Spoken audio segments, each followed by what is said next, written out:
Welcome to Shyam institute. ఈరోజు మన daily current అఫైర్స్లో భాగంగా అక్టోబర్ 15, 16, 17 కరెంట్ అఫైర్స్ డిస్కస్ చేద్దామండి. ఓకేనా? ప్రపంచ ఆకలి సూచి ఇటీవల ఒక జాబితాను విడుదల చేయడం జరిగింది. ప్రపంచవ్యాప్తంగా అంటే ఆహారపు స్థితిగతులు ఎలా ఉన్నాయి, అన్నార్థులు ఎలా ఉన్నారు, ఎలాంటి క్షుద్బాధ ఆకలి బాధను ప్రపంచ దేశాలలో అనుభవిస్తున్నారనే ఉద్దేశంతో ఒక నివేదికను ప్రపంచవ్యాప్తంగా విడుదల చేయడం జరిగింది. ప్రపంచ ఆకలి సూచి, దీనినే మనం ఇంగ్లీష్లో ఏమంటామంటే గ్లోబల్ హంగర్ ఇండెక్స్ అండి. Global hunger index.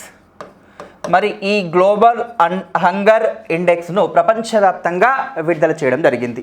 మరి ఎన్ని దేశాలలో ఈ జాబితాను విడుదల చేశారు గ్లోబల్ హంగర్ ఇండెక్స్ను అంటే 121 దేశాల జాబితాను విడుదల చేశారండి. ప్రపంచంలో ఆహార స్థితిగతులు ఎలా ఉన్నాయి, ఆకలి బాధలు ఎలా ఉన్నాయి, ఆకలి తీవ్రతలు ఎలా ఉన్నాయనే అంశం ఆధారంగా 121 దేశాలను యొక్క నివేదికను విడుదల చేయడం జరిగింది.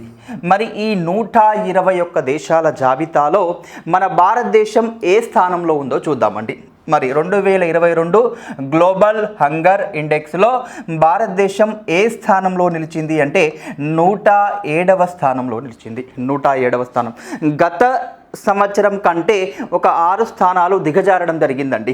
గత సంవత్సరం కంటే అంటే 2021లో అండి. 2021లో భారతదేశం యొక్క స్థానం ఎంత ఈ గ్లోబల్ హంగర్ ఇండెక్స్లో అంటే 101వ స్థానం అండి. మరి ఈ సంవత్సరం ఏ స్థానంలో ఉంది అంటే 107వ స్థానంలో నిలిచిందని చెప్పుకోవచ్చు 121 దేశాలలో. మరి మన భారతదేశం యొక్క ఆకలి సూచి స్కోర్ ఎంతగా ఉంది అంటే 29.1 స్కోర్ నమోదు చేసిందండి. 29.1 స్కోర్ నమోదు చేసి ఏ స్థానంలో నిలిచింది అంటే 107వ స్థానం అని చెప్పుకోవచ్చు. మరి ఈ ప్రపంచ ఆకలి సూచి జాబితాను ఈ నివేదికను ఎవరు విడుదల చేస్తారని ఒకసారి చూసినట్టయితే 2 సంస్థలు విడుదల చేయడం జరుగుతుంది. కన్సర్న్ వరల్డ్ వైడ్ మరియు వెల్త్ హంగర్ అనే 2 సంస్థలు ఈ నివేదికను విడుదల చేయడం జరుగుతుంది. ఈ కన్సర్న్ వరల్డ్ వైడ్ అయిన సంస్థ ఐర్లాండ్ దేశానికి చెందినదండి. ఐర్లాండ్ దేశానికి చెందినది. వెల్త్ హంగర్ అనే సంస్థ జర్మనీ దేశానికి చెందినది. ఈ 2 సంస్థలు కలిసి 4 ప్రమాణాల ఆధారంగా 4 సూచికల ఆధారంగా ఈ నివేదికను విడుదల చేయడం జరుగుతుంది ప్రపంచవ్యాప్తంగా. మరి ఈ 4 సూచికలు కనుక 4 ప్రమాణాలు కనుక మనం తీసుకున్నట్టయితే ఏమిటి ఆ ప్రమాణాలు అంటే, ఒకటి అండర్ నౌరిష్మెంట్ అండి. అండర్ నౌరిష్మెంట్, దీన్నే మనం పోషకాహార లోపంగా చెప్పుకుంటాం. పోషకాహార లోపం, అండర్ నౌరిష్మెంట్. మరియు 2వ ప్రామాణికం ఏమిటి అంటే చైల్డ్ వెస్టింగ్ అండి. చైల్డ్ వెస్టింగ్గా చెప్పుకుంటాం. ఏమిటి మరి చైల్డ్ వెస్టింగ్ అంటే 5 సంవత్సరాల లోపు పిల్లలలో ఎత్తుకు తగ్గ బరువు లేకుండుటగా చెప్పుకోవచ్చు చైల్డ్ వెస్టింగ్. నెక్స్ట్ 3వది ఏమిటి అంటే చైల్డ్ స్టంటింగ్ అండి. Child stunting. మరి ఇది ఏమిటి చైల్డ్ స్టంటింగ్ అంటే 5 సంవత్సరాల లోపు పిల్లలలో వయసుకు తగ్గ ఎత్తు లేకపోవడం అండి. వయసుకు తగ్గ ఎత్తు లేకపోవడాన్ని మనం చైల్డ్ స్టంటింగ్గా చెప్పుకుంటాం.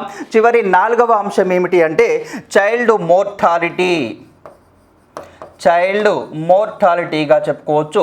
ఏమిటి మరి చైల్డ్ మోర్టాలిటీ అంటే 5 సంవత్సరాల లోపు పిల్లల్లో మరణాల రేటును ప్రామాణికంగా తీసుకొని ఈ 4 అంశాల ఆధారంగా, ఈ 4 ప్రమాణాల ఆధారంగా ఈ నివేదికను విడుదల చేయడం జరుగుతుంది. మరి ఈ ప్రపంచవ్యాప్తంగా విడుదలైన ఈ నివేదికలో మొదటి స్థానంలో అంటే బిలో 5 లెస్ దాన్ 5 స్కోర్ చేసి ఒక 17 దేశాలు మొదటి స్థానంలో నిలిచాయండి. 17 దేశాలు, బెలారస్ కావచ్చు, బోస్నియా కావచ్చు, హంగేరీ కావచ్చు, రొమేనియా కావచ్చు, చైనా కావచ్చు, చిలీ కావచ్చు, ఇలా 17 దేశాలు కూడా ఈ నివేదికలో మొదటి స్థానంలో లెస్ దాన్ 5 స్కోర్ చేసి 5 స్కోర్ కంటే తక్కువ స్కోర్ చేసి మొదటి స్థానంలో నిలిచాయని చెప్పుకోవచ్చు. మరి ఈ జాబితా కనుక తీసుకున్నట్టయితే ఆసియాలో అత్యంత ఆహార తీవ్రత కలిగిన దేశంగా మన భారతదేశం నిలిచిందని చెప్పుకోవచ్చు. మరి ఆసియా ఖండంలో మన భారతదేశం తరువాత కేవలం ఒకే ఒక దేశం మనకంటే తక్కువ స్థానంలో, అంటే మన వెనకాల ఉందని చెప్పుకోవచ్చు. 109వ స్థానంలో ఆఫ్ఘనిస్తాన్ దేశం నిలిచిందండి. 109వ స్థానంలో ఆఫ్ఘనిస్తాన్ ఉంది. ఇంకా ఈ దేశం మినహాయించి మిగిలిన అన్ని దేశాలు కూడా మనకంటే మెరుగైన స్థానంలో నిలిచాయి. మన పక్కనున్న పాకిస్తాన్ 99వ స్థానంలో నిలిచిందండి. ఆసియాలోని కొన్ని ముఖ్యమైన దేశాలు మన భారతదేశంలో సరిహద్దున ఉన్న కొన్ని దేశాలను కనుక తీసుకున్నట్టయితే ఈ ప్రపంచ ఆకలి సూచీలో మరొకసారి చూసినట్టయితే పాకిస్తాన్ వచ్చేసి 99వ స్థానంలో నిలిచిందండి. పాకిస్తాన్ 99th పొజిషన్లో ఉంది. అదేవిధంగా బంగ్లాదేశ్ వచ్చేసి 84 అండి. బంగ్లాదేశ్ వచ్చేసి 84గా చెప్పుకుంటాం. ఇంకా నేపాల్ వచ్చేసి 81గా చెప్పుకుంటామండి. నేపాల్ 81 మరియు 81వ స్థానం. శ్రీలంక 61వ స్థానం అండి. శ్రీలంక 61వ స్థానం నిలిచింది. ఇవి ఆసియా ఖండంలోని దేశాల ఆకలి తీవ్రత ర్యాంకులుగా చెప్పుకోవచ్చు. మరి మన భారతదేశంలో మాత్రమే బాగా, అంటే ఆకలి తీవ్రత అనేది రోజు రోజుకు పెరిగిపోతుందని చెప్పుకోవచ్చు. మరి ఈ నివేదిక ప్రకారం, ఈ గ్లోబల్ హంగర్ ఇండెక్స్ నివేదిక ప్రకారం మన భారతదేశంలో మరి ఆకలితో అలమటించేవారు, పోషకాహార లోపంతో బాధపడుతున్న వారు ఎంతమంది ఉన్నారు అంటే 22,04,00,000 మంది అండి. 22,04,00,000 మంది పోషకాహార లోపంతో బాధపడుతున్నారని చెప్పుకోవచ్చు. ఈ నివేదిక ప్రకారం అంటే ప్రపంచంలోనే అత్యధిక మంది పోషకాహార లోపంతో బాధపడుతున్న దేశం ఏమిటి అంటే మన భారతదేశమే అని ఈ నివేదిక విడుదల చేయడం జరిగింది.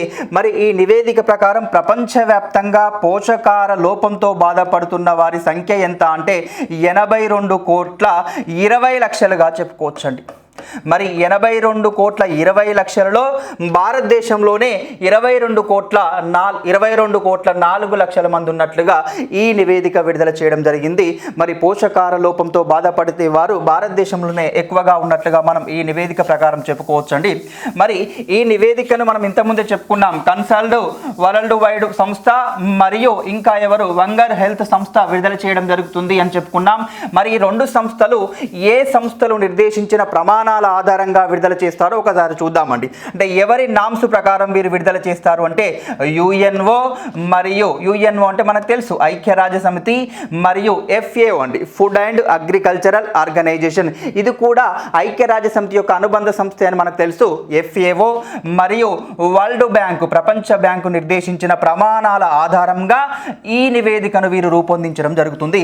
ఎక్కువగా దీనిలో భాగస్వామ్యమైన సంస్థ ఏమిటి అంటే FAOగా చెప్పుకోవచ్చండి. FAO అనే సంస్థ దీనిలో, అంటే ఈ సంస్థ నిర్దేశించిన ఆధారంగా ప్రమాణాల ఆధారంగా నివేదికను విడుదల చేయడం జరుగుతుంది.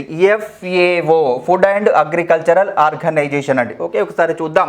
ఐక్యరాజ్య సమితి యొక్క అనుబంధ సంస్థ అని చెప్పుకుంటున్నాం ఫుడ్ అండ్ అగ్రికల్చరల్ ఆర్గనైజేషన్. దీన్నే మనం ప్రపంచ ఆహార సంస్థగా చెప్పుకోవచ్చు.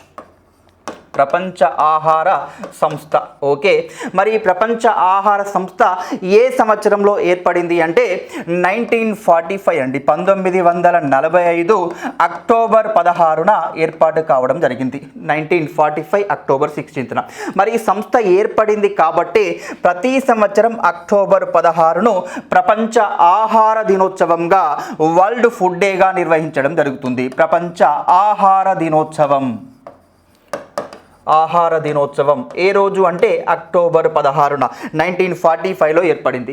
మరి ఐక్యరాజ్య సమితి వారు ఈ సంస్థను ఎక్కడ ఏర్పాటు చేశారు, దీని యొక్క ప్రధాన కార్యాలయం ఎక్కడ ఉంది అంటే దీని హెడ్ క్వార్టర్ వచ్చేసి ఇటలీ రాజధాని రోమ్ నగరంలో ఉందండి.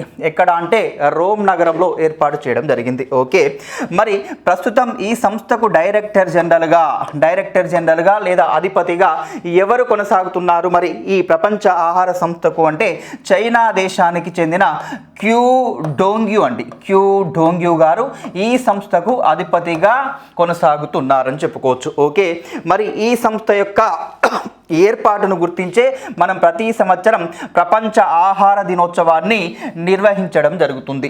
మరి ఈ సంవత్సరం అంటే 2022 మరి ప్రపంచ ఆహార దినోత్సవం యొక్క థీమ్ ఏమిటి? మరి FAO వారు దీనికి థీమ్గా, ఇతివృత్తంగా దేన్ని సూచించారో ఒకసారి చూద్దామండి. 2022 థీమ్ వచ్చేసి leave no one behind, leave no one behind అండి.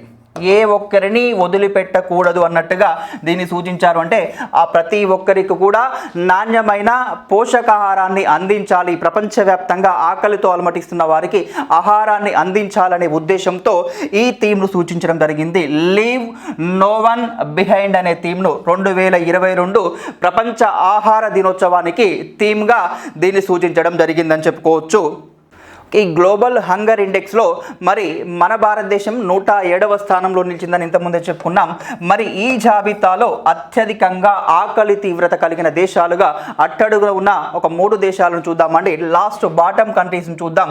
మరి అత్యధికంగా ఆకలి తీవ్రత కలిగిన దేశంగా మరి ఏ దేశం నిలిచింది అంటే మొదటి స్థానంలో అట్టడుగున 121వ స్థానంలో నిలిచిన దేశం ఏమిటి అంటే సిరియా దేశం అంట.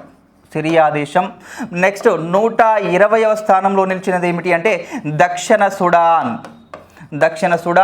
నెక్స్ట్ 119వ స్థానంలో నిలిచిన దేశం ఏమిటి అంటే సోమాలియా దేశం అండి. అంటే ఈ 3 దేశాల్లో ఆహార తీవ్రత ఎక్కువగా ఉందని చెప్పుకోవచ్చు. అందులో లాస్ట్ చివరి స్థానంలో ఉన్న దేశం సిరియా దేశంగా మనం చెప్పుకుంటాం. సిరియా మొదటి స్థానం లాస్ట్ చివరి ప్లేస్లో ఉందని చెప్పుకోవచ్చు అండి. ప్రపంచ ఆకలి సూచి, గ్లోబల్ హంగర్ ఇండెక్స్, దీన్నే మనం షార్ట్ ఫామ్ ఏమంటామంటే GHIగా చెప్పుకుంటామండి. GHIగా చెప్పుకుంటాం, global hunger index. Okay, next one nation one fertiliser scheme. ఈ మధ్యకాలంలో మనం చూసే ఉంటాం. ఒకే దేశం ఒకే ఎరువుగా అనే పథకాన్ని ఇటీవల మన భారత ప్రభుత్వం ప్రారంభించడం జరిగింది. ఓకే, మరి దీని గురించి ఒకసారి డిస్కస్ చేద్దామండి. One nation one fertiliser scheme, ఒకే దేశం ఒకే పథకం, ఒకే దేశం ఒకే ఎరువు. ఓకే, ఇటీవల అక్టోబర్ 17న మన గౌరవ ప్రధానమంత్రి గారు నరేంద్ర మోడీ గారు ఈ పథకాన్ని మరియు దీనితో పాటుగా ఇంకొక పథకాన్ని కూడా, ఒకే దేశం ఒకే ఎరువు పథకాన్ని మరియు దీనితో పాటుగా ప్రధాన మంత్రి కిసాన్ సమృద్ధి కేంద్రాలను కూడా ప్రారంభించడం జరిగింది. ఒకసారి చూద్దామండి. ఎప్పుడు ప్రారంభించారు అంటే అక్టోబర్ 17న. ఎక్కడ ప్రారంభించారు అంటే న్యూఢిల్లీలో ప్రారంభించారండి. న్యూఢిల్లీలో ప్రారంభించారు. ఒకే దేశం ఒకే ఎరువు పథకంగా చెప్పుకోవచ్చు. మరి ఏమిటి ఒకే దేశం ఒకే ఎరువు అంటే ప్రస్తుతం అంతర్జాతీయ మార్కెట్లో, అంతర్జాతీయ విపణిలో ఎరువుల యొక్క అంటే ధరలు విపరీతంగా ఉన్నవి. మరి ఎన్ని లక్షల కోట్లైనా కూడా మన భారత ప్రభుత్వం ఏం చేస్తుంది అంటే మన భారత ప్రభుత్వం వెచ్చించి రైతులకు సబ్సిడీ ద్వారా అందిస్తున్నారండి. రైతులకు సబ్సిడీ ద్వారా అందిస్తున్నారు. ఇక్కడ మనకు మార్కెట్లో పలు రకరకాల కంపెనీలు రకరకాల ధరలకు ఈ ఎరువులను అమ్ముతున్నాయి. మరి రైతులకు మేలు చేయాలి అంటే అంతా కూడా ఒకే గొడుగు కిందికి తీసుకురావాలి, ఈ ఎరువులన్నింటిని కూడా ఒకే గొడుగు కిందికి తీసుకురావాలనే ఉద్దేశంతో ఈ వన్ నేషన్ వన్ ఫర్టిలైజర్ స్కీమ్ను అక్టోబర్ 17న ప్రారంభించడం జరిగింది. మరి ఏమిటి ఈ పథకం యొక్క ఉద్దేశం అంటే మరి బయట మార్కెట్లో, అంతర్జాతీయ మార్కెట్లో కిలో యూరియా 75 నుండి 80 రూపాయలకు లభిస్తుందండి.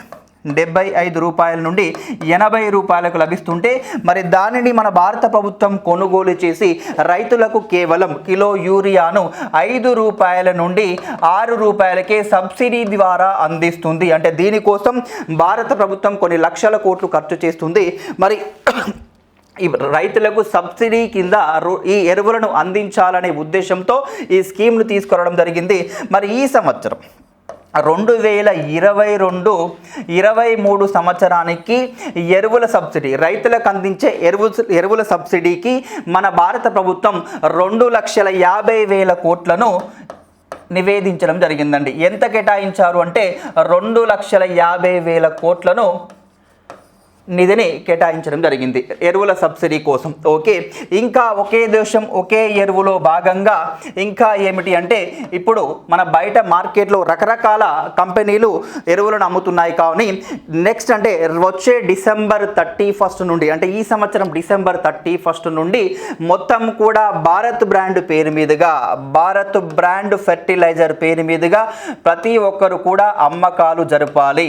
మరి భారత్ బ్రాండ్ యూరియాను నిన్న అక్టోబర్ 17న మన మోడీ గారు న్యూఢిల్లీలో విడుదల చేయడం జరిగింది భారత్ బ్రాండ్ యూరియా. అంటే మనం ఎగ్జాంపుల్ తీసుకున్నట్టయితే ఒక బస్తా మీద ఆ కంపెనీ తయారు చేసే మొత్తం కూడా ఆ కంపెనీకి సంబంధించిన సమాచారమే ఉంటుందండి గతంలో.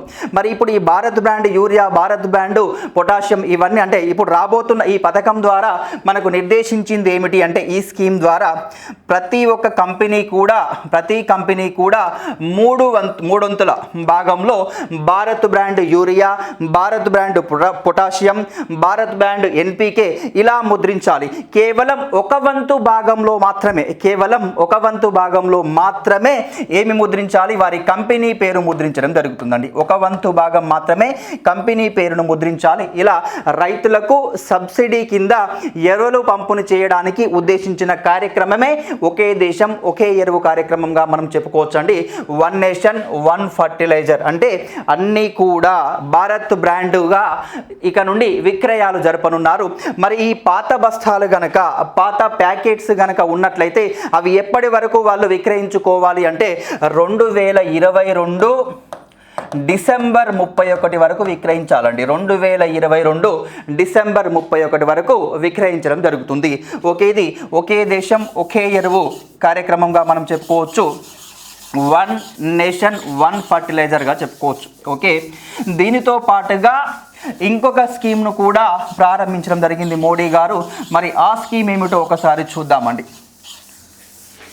ఇంకొక స్కీమ్ ప్రధానమంత్రి కిసాన్ సమృద్ధి కేంద్రాలు. ప్రధానమంత్రి కిసాన్ సమృద్ధి కేంద్రాలను ప్రారంభించడం జరిగింది. ప్రధానమంత్రి కిసాన్ సమృద్ధి కేంద్రాలు అంటే ఏమిటి, దీన్ని ఏ పేరుతో తీసుకొచ్చారు? ప్రధానమంత్రి కిసాన్ సమృద్ధి కేంద్రాలు అంటే గ్రామీణ ప్రాంతాలలో వన్ స్టాప్ షాప్గా దీన్ని తీసుకురావడం జరిగింది. వన్ స్టాప్ షాప్ అనే నినాదంతో దీన్ని తీసుకురావడం జరిగింది. ఈ కిసాన్ సమృద్ధి కేంద్రాలను ఎందుకు వన్ స్టాప్ షాప్ అంటామంటే మనం ఒకసారి ఆ షాపు దగ్గరికి వెళ్ళినట్టయితే మనకు కావాల్సిన వ్యవసాయ రంగానికి కావాల్సిన సమగ్ర వస్తువులన్నీ కూడా అన్ని రకాల వస్తువులు దొరికే విధంగా ఈ కిసాన్ సమృద్ధి కేంద్రాలను ఏర్పాటు చేయనున్నారండి. అన్ని రకాల వస్తువులు అంటే ఏమి లభిస్తాయి ఈ కిసాన్ సమృద్ధి కేంద్రాలలో అంటే ఎరువులు కావచ్చు, విత్తనాలు కావచ్చు, అదేవిధంగా పురుగు మందులు, పెస్టిసైడ్స్, పురుగు మందులు అన్నీ కూడా ఒకే చోట దొరికే విధంగా వీటిని ఏర్పాటు చేయడం జరుగుతుంది. ప్రధానమంత్రి కిసాన్ సమృద్ధి కేంద్రాలను ఏర్పాటు చేస్తున్నారు. మరి ఇవి దొరకడమే కాక వ్యవసాయ పనిముట్లు కూడా, రైతులకు కావలసిన వ్యవసాయ పనిముట్లను కూడా ఇక్కడే అంటే ఏర్పాటు చేయనున్నారు, అందుబాటులో ఉండే విధంగా ఏర్పాటు చేయనున్నారు వన్ స్టాప్ షాప్గా. అందుకే దీనిని వన్ స్టాప్ షాప్గా పిలవడం జరుగుతుంది. నెక్స్ట్ ఇంకా ఏమిటి అంటే ఈ దేశవ్యాప్తంగా ఎన్ని ప్రధానమంత్రి కిసాన్ సమృద్ధి కేంద్రాలను ఏర్పాటు చేస్తుంది మన భారత ప్రభుత్వం అంటే 3,25,000 అండి. 3,25,000 కేంద్రాలను ఏర్పాటు చేయనున్నారు. మరి ఇప్పుడు ఏర్పాటు చేశారా, వీటిని ప్రారంభించారా మన మోడీ గారు అంటే కేవలం పైలట్ ప్రాజెక్టుగా 3,25,000 కేంద్రాలను ఏర్పాటు చేయనున్నారు. 2023 మార్చి నాటికి వీటిని ఏర్పాటు చేయనున్నారు. మరి మొదటి దశలో పైలట్ ప్రాజెక్టుగా మరి న్యూఢిల్లీలో ఇటీవల ప్రారంభించిన కార్యక్రమంలో ఎన్ని కేంద్రాలను ప్రారంభించారు అంటే 600 కేంద్రాలను ప్రారంభించారండి. మొదటి దశలో ప్రధానమంత్రి ఎన్ని కేంద్రాలను ప్రారంభించారు అంటే ప్రధానమంత్రి కిసాన్ సమృద్ధి కేంద్రాలను 600 కేంద్రాలను 600 సెంటర్స్ను ప్రారంభించడం జరిగింది. ఎక్కడ అంటే న్యూఢిల్లీలో ప్రారంభించారు. ఇంకా ఏమిటి అంటే ఈ వన్ స్టాప్ షాప్గా కొనసాగనున్న ఈ ప్రధానమంత్రి కిసాన్ సమృద్ధి కేంద్రాలలో ప్రతి 2వ శనివారం కూడా అండి, ప్రతి సెకండ్ సాటర్డే 2వ శనివారం రోజున రైతులతో సమావేశాలను ఏర్పాటు చేయాలి. ఇక్కడ రైతులతో సమావేశాలను ఏర్పాటు చేయాలి అంటే ఎలాంటి విత్తనాలు వాడాలి, ఎలాంటి పురుగు మందులు వాడాలి అని ఈ రైతులతో సమావేశాన్ని ఏ పేరుతో ఏర్పాటు చేయనున్నారు అంటే కిసాన్ కీ బాత్ కిసాన్ కీ బాత్ పేరు మీదుగా రైతులతో సమావేశాన్ని ఏర్పాటు చేయడం జరుగుతుంది. ఇక్కడ అంటే ఈ అవకాశం కూడా కల్పిస్తున్నారు. కిసాన్ సమృద్ధి కేంద్రాలలో రైతులతో సమావేశాలను ప్రతి నెల ఏ రోజున ఏర్పాటు చేయనున్నారు అంటే 2వ శనివారం. దానికి ఏమని పేరు ఈ సమావేశాలకు అంటే కిసాన్ కీ బాత్గా పేరు పెట్టారు జరిగిందండి. ఓకే, నెక్స్ట్ మరి ఈ ప్రధానమంత్రి కిసాన్ సమృద్ధి కేంద్రాలు ప్రారంభించడంతో పాటు వన్ నేషన్ వన్ స్కీమ్ ప్రారంభించడంతో పాటు అంతర్జాతీయంగా ఉన్న వ్యవసాయం గురించి తెలుసుకోవడానికి, మన భారతదేశపు రైతులు తెలుసుకోవడానికి మన గౌరవ ప్రధానమంత్రి మోడీ గారు ఒక ఈ వారపత్రికను కూడా ప్రారంభించడం జరిగిందండి. వీక్లీ మ్యాగజైన్ ప్రారంభించారు. ఇది ఎందుకోసం ప్రారంభించారు అంటే అంతర్జాతీయ వ్యవసాయాన్ని ఇక్కడ భారతదేశంలో ఉన్న రైతులు, మన దేశం రైతులు తెలుసుకోవడం కోసం ఈ వారపత్రికను ప్రారంభించడం జరిగింది, ఈ వీక్లీ మ్యాగజైన్. మరి ఏమిటి దీనికి పేరు అంటే ఈ మోడీ గారు ప్రారంభించిన ఈ వారపత్రిక పేరేమిటి అంటే ఇండియన్ ఎడ్జ్ అండి. ఇండియన్ ఎడ్జ్గా చెప్పుకుంటామండి. ఓకే, ఈ విధంగా వన్ నేషన్ వన్ స్కీమ్తో పాటు ప్రధానమంత్రి కిసాన్ సమృద్ధి కేంద్రాలను కూడా మన మోడీ గారు ప్రారంభించడం జరిగింది. ఏ రోజున ప్రారంభించారు అంటే అక్టోబర్ 17న ప్రారంభించారు. న్యూఢిల్లీలో జరిగిన ప్రధానమంత్రి కిసాన్ సమ్మేళనంలో ప్రారంభించారండి. అంటే న్యూఢిల్లీలో జరిగిన ఈ సమావేశాన్ని ఏమని పిలుచుకుంటామంటే ప్రధానమంత్రి కిసాన్ సమ్మేళనంగా చెప్పుకుంటాం. ఏ సమావేశంలో ప్రారంభించారు అంటే ప్రధానమంత్రి కిసాన్ సమ్మేళనంలో ప్రారంభించారు. ఓకే, ప్రధానమంత్రి కిసాన్ సమ్మేళన్. మరి దేశవ్యాప్తంగా జరిగిన ఈ సమావేశంలో, మరి ఢిల్లీలో జరిగిన ఈ సమావేశంలో దేశవ్యాప్తంగా ఎంతమంది రైతులు హాజరయ్యారు అంటే 13,500 మంది రైతులు హాజరయ్యారంట. ఓకే, ఇంకా చివరిగా మనం గుర్తుంచుకోవాల్సిన ఇంపార్టెంట్ అంశం ఏమిటి అంటే ఈ వన్ నేషన్ వన్ స్కీమ్ కావచ్చు, మరియు ప్రధానమంత్రి కిసాన్ సమృద్ధి కేంద్రాలు కావచ్చు, ఏ కార్యక్రమంతో పిలుస్తున్నారు ఆ రెండింటిని అంటే ఏ కార్యక్రమంగా పిలుస్తున్నారు అంటే ప్రధానమంత్రి భారతీయ జన ఊర్వారక్ యోజన, పరియోజనగా పిలుస్తున్నారు. జన ఊర్వారక్ పరియోజనగా పిలవడం జరుగుతుంది. మరి ప్రధానమంత్రి భారతీయ జన ఊర్వారక్ పరియోజనగా లో భాగంగా ఈ 2 కార్యక్రమాలను ప్రారంభించడం జరిగింది. ఏ రోజున ప్రారంభించారు అంటే అక్టోబర్ 17న ప్రారంభించడం జరిగిందండి. వన్ నేషన్ వన్ ఫర్టిలైజర్ స్కీమ్గా గుర్తుంచుకోండి. సారంగ్ ఫెస్టివల్ అండి. సారంగ్ ఫెస్టివల్, దీన్ని మనం సారంగ్ ఉత్సవాలుగా చెప్పుకోవచ్చు.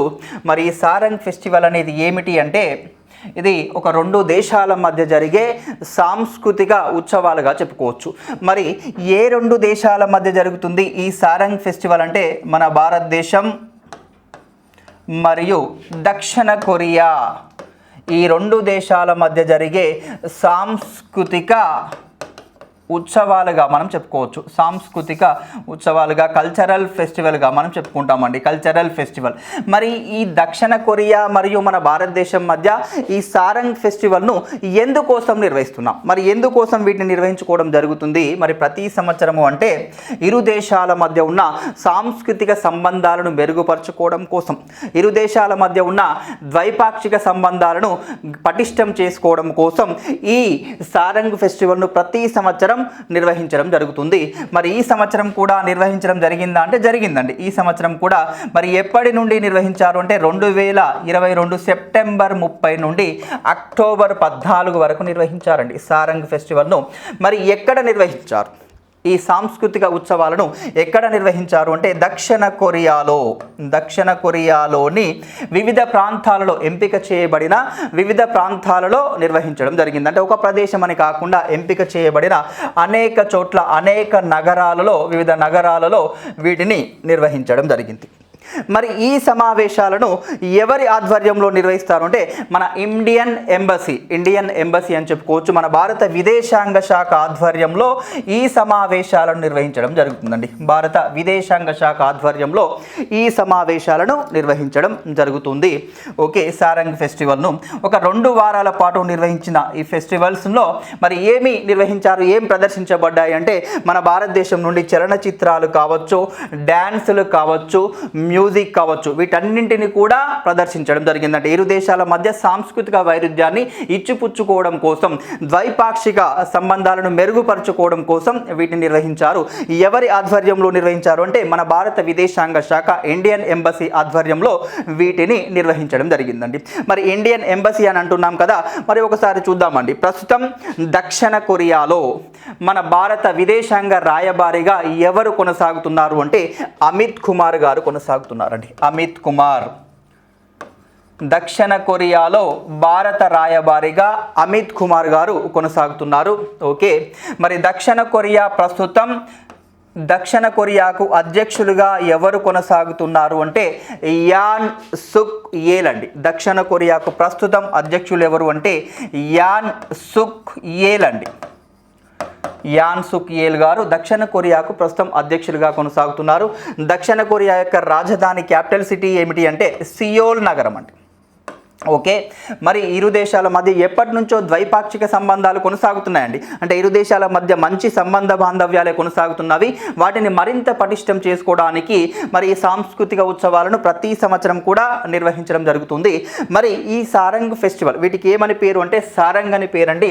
మరి సారంగ్ అనగా అర్థం ఏమిటి అంటే కొరియన్ భాషలో, సారంగ్ అనగా కొరియన్ భాషలో లవ్ అని అర్థం అండి.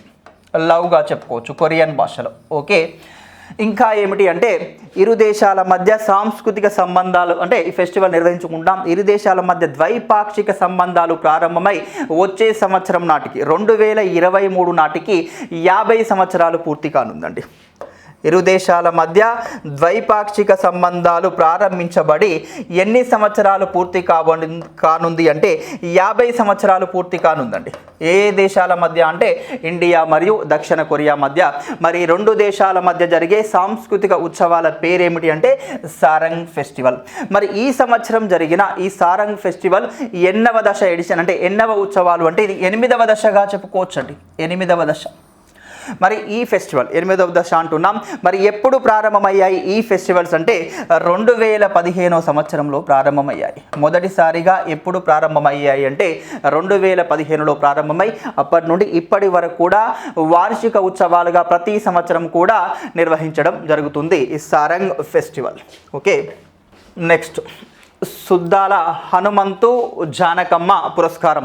ఇది ఒక సాహిత్య పురస్కారంగా చెప్పుకోవచ్చు. సుద్దాల హనుమంతు జానకమ్మ, మీరు పేరు వినే ఉంటారండి. సుద్దాల హనుమంతు ఏ రాష్ట్రానికి చెందిన వ్యక్తి అంటే తెలంగాణ రాష్ట్రానికి చెందిన వ్యక్తి అండి. తెలంగాణ రాష్ట్రంలోని నల్గొండ జిల్లాలోని సుద్దాల అనే గ్రామానికి చెందిన వ్యక్తిగా మనం చెప్పుకుంటాం సుద్దాల హనుమంతు. మరి ఎక్కడ ఈయన పేరు కనబడుతుంది అంటే మనకు నైజాం పోరాటంలో, తెలంగాణ అంటే రజాకార్ల పోరాటంలో మరి ప్రజా ఉద్యమాన్ని, రజాకార్లకు వ్యతిరేకంగా జరిగిన ప్రజా ఉద్యమాన్ని ఉరకలెత్తించడానికి, ప్రజా ఉద్యమాన్ని అంటే ప్రజల్లో అవేర్నెస్ తీసుకురావడానికి ఆయన పాటల ద్వారా, ఆయన కవితల ద్వారా ప్రజలను చైతన్యపరచడం జరిగింది. గతంలో మనం చెప్పుకుంటాం సుద్దాల హనుమంతు.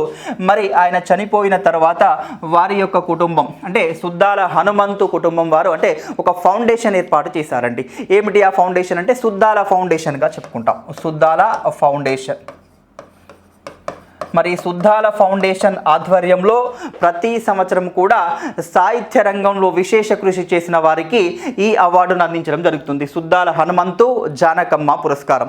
మరి ఈ ఫౌండేషన్కు చైర్మన్గా ప్రస్తుతం ఎవరు కొనసాగుతున్నారంటే మనందరికీ తెలుసు, ప్రముఖ సినీ రచయిత, గేయ రచయిత సుద్దాల అశోక్ తేజ అండి. సుద్దాల అశోక్ తేజ గారు, ఆయన యొక్క కుమారుడే ఈ సుద్దాల ఫౌండేషన్కు చైర్మన్గా కొనసాగుతున్నాడు. ఓకే, మరి ప్రతి సంవత్సరం లాగానే సాహిత్య రంగంలో చేసిన సేవను గుర్తించి ఈ సంవత్సరం అంటే 2022కు ఎవరికి ఈ అవార్డును సుద్దాల హనుమంతు జానకమ్మ జాతీయ పురస్కారాన్ని అందించారు అంటే మన తెలంగాణ రాష్ట్ర గేయ రచయితగా మనం చెప్పుకుంటాం, ప్రముఖ రచయిత, గాయకుడిగా చెప్పుకునే అందశ్రీ గారికి ఈ అవార్డును అందించడం జరిగిందండి. అందశ్రీ పేరు వినే ఉంటారండి. తెలంగాణ రాష్ట్ర గేయమైన, రాష్ట్ర గీతమైన జయ హో తెలంగాణ అనే పాట, జయ జయ హే తెలంగాణ అనే గీతాన్ని రాసిన గొప్ప రచయితగా చెప్పుకోవచ్చు. జయ జయ హో తెలంగాణ గీత రచయితగా చెప్పుకుంటాం అందశ్రీ.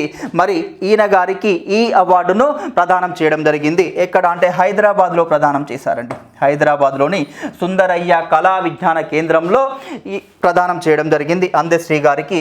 మరి అందశ్రీ గారిది ఎక్కడ అంటే ఆయన జనగామ జిల్లాకు చెందిన వ్యక్తిగా మనం చెప్పుకుంటాం. సుద్దాల ఫౌండేషన్ వారు ప్రదానం చేసే అవార్డు. అంటే ఎవరి పేరు మీదుగా ఇస్తున్నారు అంటే సుద్దాల హనుమంతు జానకమ్మ పేరు మీదుగా ఇవ్వడం జరుగుతుంది. ఏ రంగంలో కృషి చేసిన వారికి ఇస్తారు అంటే సాహిత్య రంగంలో కృషి చేసిన వారికి ఈ అవార్డును అందించడం జరుగుతుంది. ఓకే, నెక్స్ట్ ఇంకొక అవార్డు జానమద్ది పురస్కారం. ఇది కూడా సాహిత్య రంగంలో ఇచ్చే అవార్డు అండి. ఇది ఎవరిస్తారంటే ఆంధ్రప్రదేశ్లో ప్రదానం చేయడం జరుగుతుందండి. ఆంధ్రప్రదేశ్ రాష్ట్రంలో ఆంధ్రప్రదేశ్లోని సాహితీవేత్తలకు ఇవ్వడం జరుగుతుంది. ఎవరి పేరు మీదుగా ఇస్తారంటే ఆంధ్రప్రదేశ్కు చెందిన ప్రముఖ సాహితీవేత్త జానమద్ది హనుమత్ శాస్త్రి పేరు మీదుగా ఇవ్వడం జరుగుతుంది. జానమద్ది హనుమత్ శాస్త్రి, జానమద్ది హనుమత్ శాస్త్రి పేరు మీదుగా ఈ అవార్డును అందించడం జరుగుతుంది. మరి ఈ అవార్డును ఈ సంవత్సరం 2022 సంవత్సరానికి గాను ఆంధ్రప్రదేశ్కు చెందిన ఇద్దరు ప్రముఖులకు ప్రదానం చేయడం జరిగింది. ఇద్దరు సాహితీవేత్తలకు ప్రదానం చేశారు. ఎక్కడ ప్రదానం చేశారు అంటే వైఎస్ఆర్ కడప జిల్లాలోని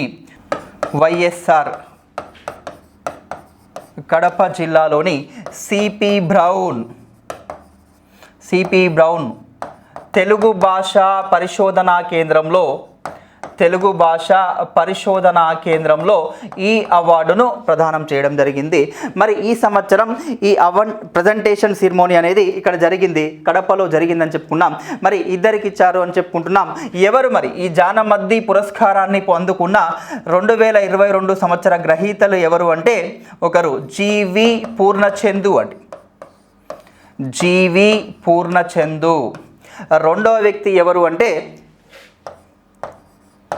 ఎంవి శ్రీనివాస ఆచార్య. ఆంధ్రప్రదేశ్కు చెందిన ప్రముఖ ఈ ఇద్దరు సాహితీవేత్తలకు ఈ జానమద్ది హనుమత్ శాస్త్రి పేరు మీదుగా అవార్డును ప్రదానం చేయడం జరిగింది. సాహిత్య రంగంలో ఇచ్చే అవార్డుగా మనం చెప్పుకుంటాం. ఇవి ప్రాంతీయ అవార్డులుగా చెప్పుకోవచ్చండి. ఇంతకుముందు చెప్పుకున్న సుద్దాల హనుమంతు జానకమ్మ పురస్కారం మరియు ఈ జానమద్ది పురస్కారాలు కూడా మనకు ప్రాంతీయ అవార్డుగా కూడా మనకు అడుగుతున్నారు. ఓకే, చూసుకోండి. నెక్స్ట్ వరల్డ్ గ్రీన్ సిటీ అవార్డుగా చెప్పుకోవచ్చు. World green city award. మరి వరల్డ్ గ్రీన్ సిటీ అవార్డు 2022 గాను మన హైదరాబాద్కు రావడం జరిగింది. మరి ఒక గర్వకారణంగా మనం చెప్పుకుంటాం వరల్డ్ గ్రీన్ సిటీ అవార్డు. ఏమిటి మరి గ్రీన్ సిటీ అవార్డు ఎవరిస్తారు అంటే ఈ అవార్డునిచ్చే సంస్థ ఏమిటి అంటే international association of horticulture producers వారు అందించడం జరుగుతుంది.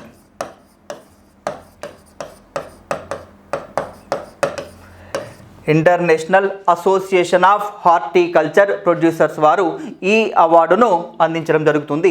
మరి ఈ అవార్డుకు ప్రపంచవ్యాప్తంగా అనేక నగరాలు పోటీ పడితే మరి ఈ వరల్డ్ గ్రీన్ సిటీ అవార్డు కావచ్చు. ఇంకొక అవార్డు ఏమిటి అంటే living green for economic recovery and inclusive growth అనే 2 విభాగాలలో మొత్తంగా 6 విభాగాలలో అవార్డులు ప్రదానం చేస్తే మన హైదరాబాద్ నగరం, తెలంగాణ రాజధానిగా కొనసాగుతున్న హైదరాబాద్ నగరం 2 కేటగిరీల్లో ఈ అవార్డును అందుకోవడం జరిగిందండి. వరల్డ్ గ్రీన్ సిటీ మరియు living green for economic recovery and inclusive growth అనే విభాగంలో అందుకోవడం జరిగింది. మరి ఏ విభాగంలో ఎంట్రీకి పంపారు తెలంగాణ ప్రభుత్వం అంటే గ్రీనరీ విభాగంలో పచ్చదనం విభాగంలో. మరి దేనిని ఏ ప్రాంతాన్ని ఎంట్రీకి పంపారు అంటే మన హైదరాబాద్లోని ఔటర్ రింగ్ రోడ్ OR లోని పచ్చదనాన్ని అంటే రోడ్డు పక్కన అటు ఇరువైపులా పెంచిన చెట్ల యొక్క పచ్చదనాన్ని ఎంట్రీకి పంపడం జరిగిందండి. ఎంట్రీకి పంపితే మరి గ్రీనరీ విభాగంలో 2 కేటగిరీలో కూడా అవార్డు గెలుచుకోవడం జరిగింది. ప్రపంచవ్యాప్తంగా అనేక నగరాలు పోటీ పడితే మరి అవార్డు ప్రపంచవ్యాప్తంగా గెలుచుకున్న నగరాలు ఎన్ని అంటే 18 నగరాలు మాత్రమే అవార్డును గెలుచుకోవడం జరిగిందండి. ప్రపంచవ్యాప్తంగా ఎన్ని నగరాలు అంటే 18 నగరాలు ఈ అవార్డును అందుకోవడం జరిగింది. మరి 18 నగరాల్లో మన భారతదేశం నుండి ఎంపికైన అవార్డు పొందిన ఏకైక నగరం ఏమిటి అంటే హైదరాబాద్ నగరంగా చెప్పుకోవచ్చండి. హైదరాబాద్ నగరం దేశానికే తలమానికంగా నిలిచింది ఈ అవార్డు అందుకొని గ్రీనరీ విభాగంలో అని చెప్పుకోవచ్చు.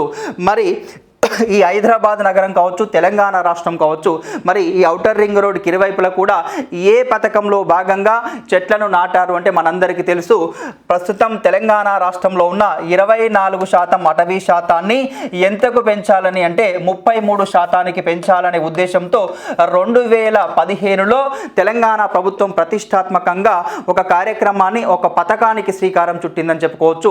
మరి ఏమిటి ఆ పథకం అంటే హరితహారం అనే కార్యక్రమం అండి. హరితహారం తెలంగాణలో అటవీ శాతాన్ని పెంచాలనే ముఖ్య ఉద్దేశంతో ఈ పథకాన్ని ప్రారంభించడం జరిగింది. మరి హరితహారంలోనే భాగంగా ఈ ఓఆర్ఆర్కు ఇరువైపులా కూడా వీరు చెట్లను నాటడం జరిగింది. ప్రస్తుతం మరి ఇదే అంటే ఈ ఓఆర్ఆర్లో పక్కన ఇరువైపులా నాటిన చెట్లే మనకు అవార్డు అందుకునే విధంగా చేయడం జరిగింది. మరి హరితహారం అనే కార్యక్రమాన్ని తెలంగాణ ప్రభుత్వం ఎప్పుడు ప్రారంభించింది అంటే 2015 జూలై 3న ప్రారంభించారండి. 2015 జూలై 3న ప్రారంభించారు. మరి ఎక్కడ ప్రారంభించారు ఈ పథకాన్ని అంటే తెలంగాణ రాష్ట్ర ముఖ్యమంత్రి గారు కె చంద్రశేఖరరావు గారు ఎక్కడ ప్రారంభించారు అంటే రంగారెడ్డి జిల్లా అండి. రంగారెడ్డి జిల్లాలోని Moinabad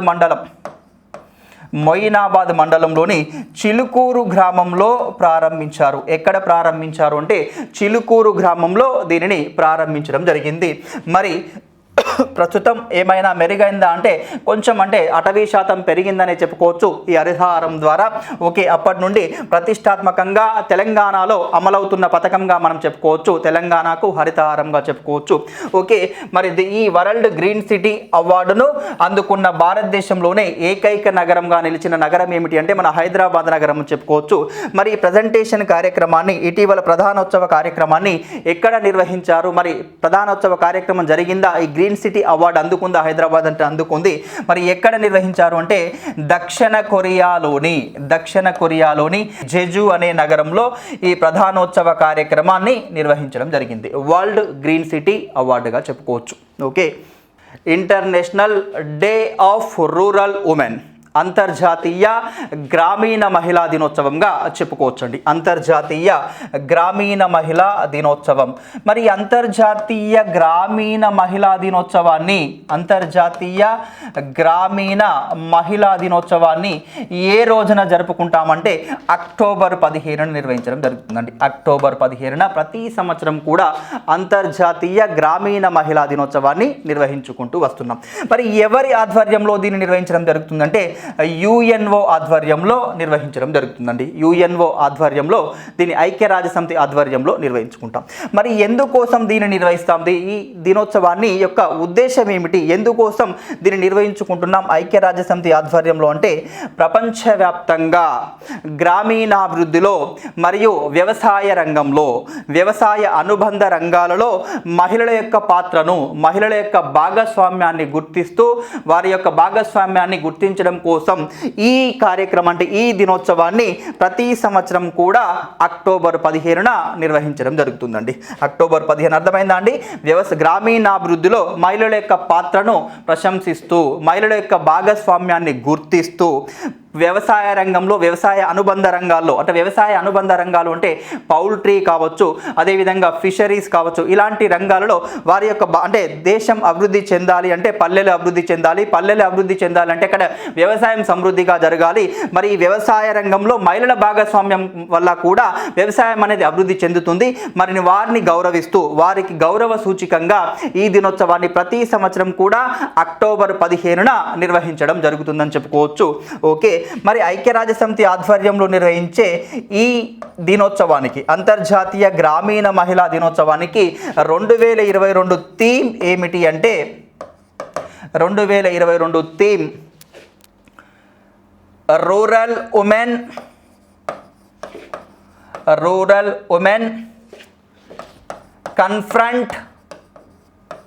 confront the global cost of living crisis. Cost of living క్రైసిస్గా చెప్పుకుంటామండి. Rural women confront the global cost of living crisis. మరి ఏమిటి దీని తెలుగులో అర్థం ఏమిటి అంటే, ఈ థీమ్ యొక్క ఇతివృత్తం యొక్క అర్థం ఏమిటి అంటే, అదుపు చేయలేని జీవన వ్యయంతో సతమతమవుతున్న గ్రామీణ మహిళలుగా చెప్పుకోవచ్చండి. అదుపు చేయలేని జీవన వ్యయంతో సతమతమవుతున్న గ్రామీణ మహిళలు అనే ఇతివృత్తాన్ని సూచించడం జరిగిందండి. ఇది 2022 యొక్క థీమ్గా చెప్పుకోవచ్చు. అంతర్జాతీయ గ్రామీణ మహిళా దినోత్సవం యొక్క థీమ్గా చెప్పుకుంటాం. అంటే ఇంకా ఏమిటి అంటే, ఇది ఏం నొక్కి చెప్తుంది ఈ అంతర్జాతీయ మహిళా దినోత్సవం సందర్భంగా అంటే, ప్రపంచవ్యాప్తంగా మహిళలకు వ్యవసాయ రంగంలో యాజమాన్య హక్కులు కల్పించాలి, యాజమాన్య భూస్వామ్య హక్కులు కల్పించాలనే ఉద్దేశంతో దీన్ని నిర్వహించడం జరుగుతుంది. ఇంకా మరి ప్రపంచవ్యాప్తంగా వ్యవసాయ రంగంలో ఐక్యరాజ్య సమితి ఇటీవల విడుదల చేసిన నివేదికల ప్రకారం ఏమిటి అంటే, 40% మంది మహిళలు వ్యవసాయ రంగంలో ఉన్నారు. 40% మంది మహిళలు వ్యవసాయ రంగంలో ఉన్నారు. కానీ మరి ఏమిటి అంటే, యాజమాన్య హక్కులు వీరందరికీ కలిగి ఉన్నాయంటే, వీరందరికీ యాజమాన్య హక్కులు లేవండి. కేవలం 17% మంది మాత్రమే, 17% మందికి మాత్రమే భూ యాజమాన్య హక్కులు ఉన్నాయి. మరి ఈ వ్యవసాయ రంగం అభివృద్ధిలో వారి పాత్ర కూడా అమోఘం. కానీ వారికి హక్కు పత్రాలు లేవు, వారికి ఏమిటి యాజమాన్య హక్కులు లేవు. మరి వారిని కూడా వ్యవసాయ రంగంలో భాగస్వాములు చేయాలనే ఉద్దేశంతో ఈ దినోత్సవాన్ని ప్రతి సంవత్సరం కూడా అక్టోబర్ 15న నిర్వహించడం జరుగుతుంది. ఇది international day of rural women, అంతర్జాతీయ గ్రామీణ మహిళా దినోత్సవంగా నిర్వహించడం జరుగుతుందండి. వరల్డ్ స్టూడెంట్స్ డే, అంతర్జాతీయ ప్రపంచ విద్యార్థుల దినోత్సవంగా మనం చెప్పుకుంటామండి. ప్రపంచ విద్యార్థుల దినోత్సవం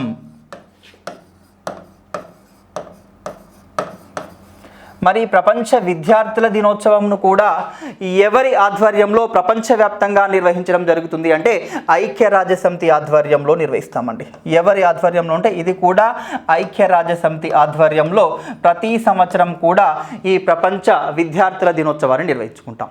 మరి ఈ ప్రపంచ విద్యార్థుల దినోత్సవాన్ని ఎవరి జన్మదినం సందర్భంగా నిర్వహించుకుంటున్నామంటే, మన నిరాడంబర అధ్యక్షులు, మన భారతదేశానికి రాష్ట్రపతిగా పనిచేసిన మన మిసైల్ మ్యాన్ ఆఫ్ ఇండియా, భారతదేశ క్షిపణి పితామహుడుగా చెప్పుకునే అబ్దుల్ కలాం గారి యొక్క జన్మదినం సందర్భంగా నిర్వహించడం జరుగుతుంది. అబ్దుల్ కలాం గారి జన్మదినం సందర్భంగా, జయంతి సందర్భంగా ప్రతి సంవత్సరం అక్టోబర్ 15న ఈ దినోత్సవాన్ని నిర్వహించడం జరుగుతుంది. ఎప్పుడంటే ఆయన యొక్క జన్మదినం అంటే అక్టోబర్ 15 అని చెప్పుకోవచ్చు.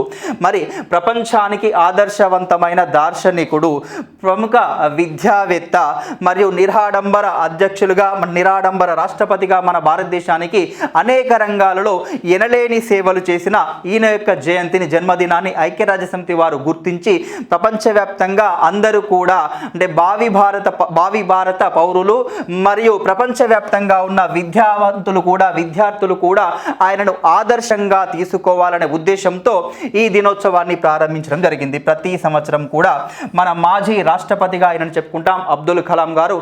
మరి ఏ రాష్ట్రానికి చెందిన వ్యక్తి అంటే, తమిళనాడు రాష్ట్రం అని చెప్పుకోవచ్చు అండి. కడు పేదరికంలో పుట్టిన ఒక గొప్ప విద్యావేత్తగా చెప్పుకోవచ్చు. తమిళనాడు రాష్ట్రంలోని రామేశ్వరం ప్రాంతానికి చెందిన వ్యక్తి. రామేశ్వరంలో ఎప్పుడు జన్మించాడు అంటే 1931 అక్టోబర్ 15న జన్మించాడండి. 1931 అక్టోబర్ 15న జన్మించాడని చెప్పుకోవచ్చు. మరి ఏరో సైంటిస్ట్గా, DRDO రక్షణ సలహాదారుగా, ప్రధానమంత్రికి రక్షణ సలహాదారుగా కూడా ఈయన చాలా సంవత్సరాల పాటు పనిచేసిన వ్యక్తిగా మనం చెప్పుకుంటాం. ఇంకా ఏమిటి అంటే, ఈయనను మిసైల్ మ్యాన్ ఆఫ్ ఇండియాగా కూడా చెప్పుకుంటాం, భారతదేశ క్షిపణి పితామహుడుగా చెప్పుకుంటామండి. మరి అంటే ఎందుకు అంటే, ఈయన ఆధ్వర్యంలో అనేక క్షిపణులను రూపొందించడం జరిగింది, అబ్దుల్ కలాం గారి ఆధ్వర్యంలో. అదేవిధంగా ఇంకా ఈయన మన భారతదేశానికి రాష్ట్రపతిగా కూడా పనిచేశారండి. 2002వ సంవత్సరం నుండి 2007వ సంవత్సరం వరకు మన భారతదేశానికి 11వ రాష్ట్రపతిగా పనిచేశారు అబ్దుల్ కలాం గారు. 11వ రాష్ట్రపతిగా మన భారతదేశానికి పనిచేయడం జరిగింది అబ్దుల్ కలాం గారు. 2002 నుండి 2007 వరకు పనిచేశారు.